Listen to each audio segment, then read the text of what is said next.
The food you put into your body is made out of molecules. Egg whites, protein molecules.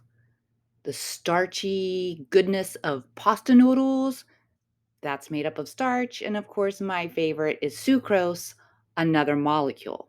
Your body recognizes these molecules and they use them for different purposes. This is what the molecules look like by themselves. That could be sucrose or glucose or starch. And when you dissolve these molecules in water, to us, they look the same. Glucose looks the same as sucrose, which looks the same as, whoops, that's water, as starch. Your body recognizes these molecules, though, and they serve very different purposes. In the lab, we're going to recognize these molecules by using indicators that are specific for each food molecule. In part one, you will be determining what a protein test result looks like. You're going to be using Biuret's reagent, and it tests specifically for protein.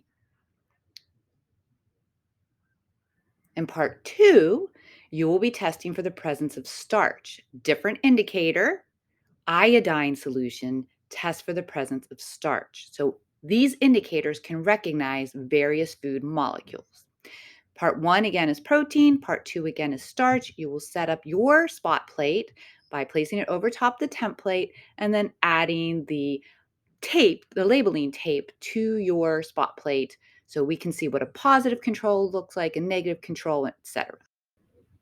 Part one is for protein. Our protein is egg white or ovalbumin.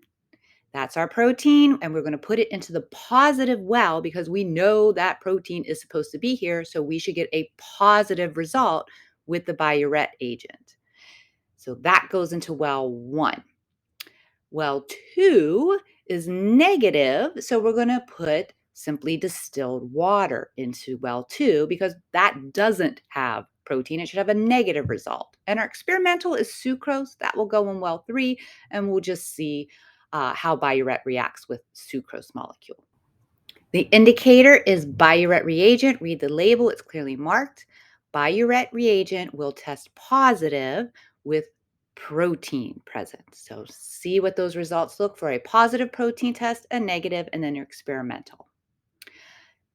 That's part one. Part two, you will be testing for starch. So you need a different solution. Starch will go in the positive well because we know there's starch there, water in the negative. And again, we'll use sucrose for the experimental.